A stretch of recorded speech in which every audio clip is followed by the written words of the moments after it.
जय श्री हरि नारायण। ब्रह्मांड शक्ति चैनल में आप सबका स्वागत है। पुरातन काल से भगवान गणेश जी को प्रथम पूजा जाता है, जो आज तक चला आ रहा है। परंतु भगवान गणेश को ही प्रथम क्यों पूजा जाता है?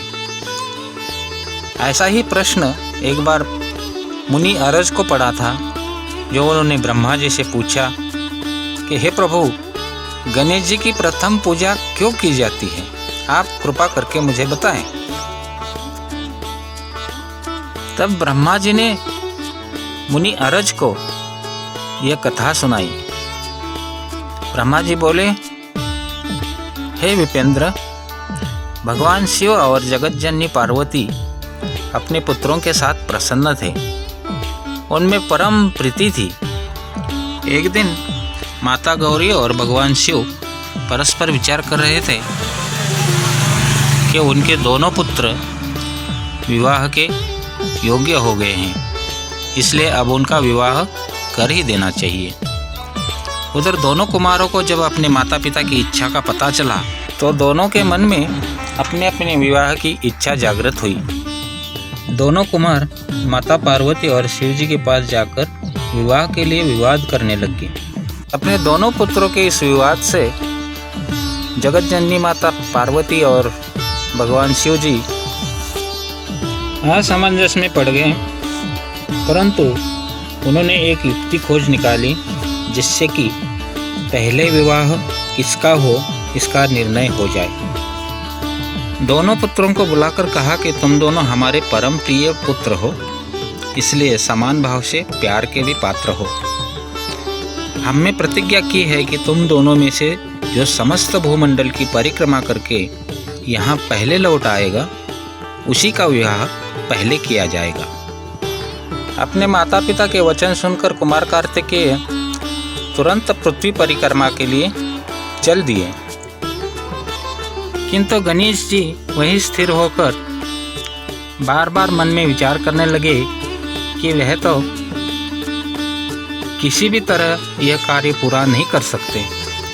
फिर इस भूमंडल की परिक्रमा तो बहुत ही दुर्धर काम है।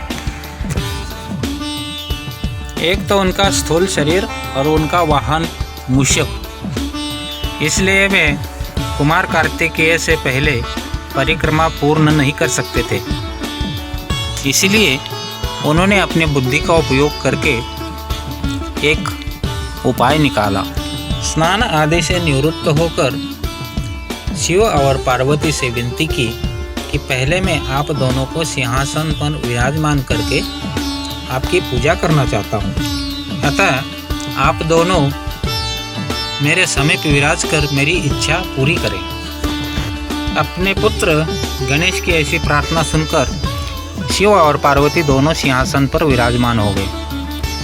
गणेश ने भक्ति के साथ उन दोनों की पूजा कर 7 बार प्रणाम पूर्वक प्रदक्षिणा पूरी की और फिर हाथ जोड़कर बोले कि हे माता, हे पिताश्री, अब आप मेरी प्रार्थना सुनकर शीघ्र ही मेरा विवाह करें।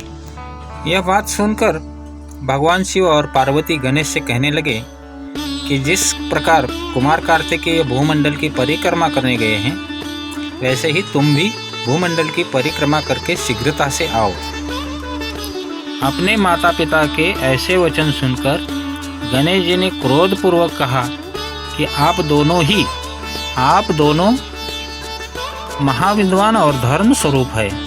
मैंने तो एक बार नहीं 7 बार समस्त भूमंडल की परिक्रमा कर ली है, इस पर भी आप मुझे पुनः प्रदक्षिणा करने की आज्ञा दे रहे हैं। गणेश जी की बात सुनकर भगवान शिव बोले कि हे पुत्र, तुमने भूमंडल की परिक्रमा की, किस प्रकार की, कब की, हमें कुछ भी नहीं पता।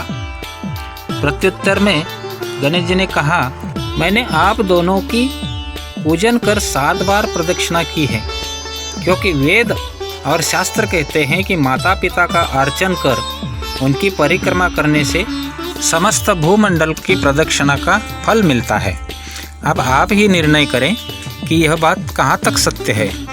वेद और समस्त शास्त्र इस बात को भी कहते हैं कि माता पिता की आज्ञा के बिना जो तीर्थाटन करता है उसको उनकी माता पिता की हत्या का पाप लगता है। पुत्र के लिए उनकी सेवा ही सब तीर्थों का फल प्रदान करने वाली है।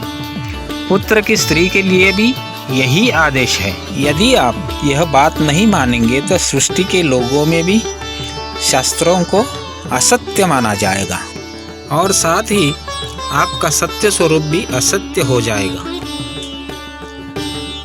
यह निर्विवाद सत्य है, अतः आपको मेरा शुभ विवाह विधिवत कर देना चाहिए या फिर शास्त्र मर्यादा को अमान्य कर देना चाहिए। इन दोनों में से जिसे आप श्रेष्ठ समझे उसे करें।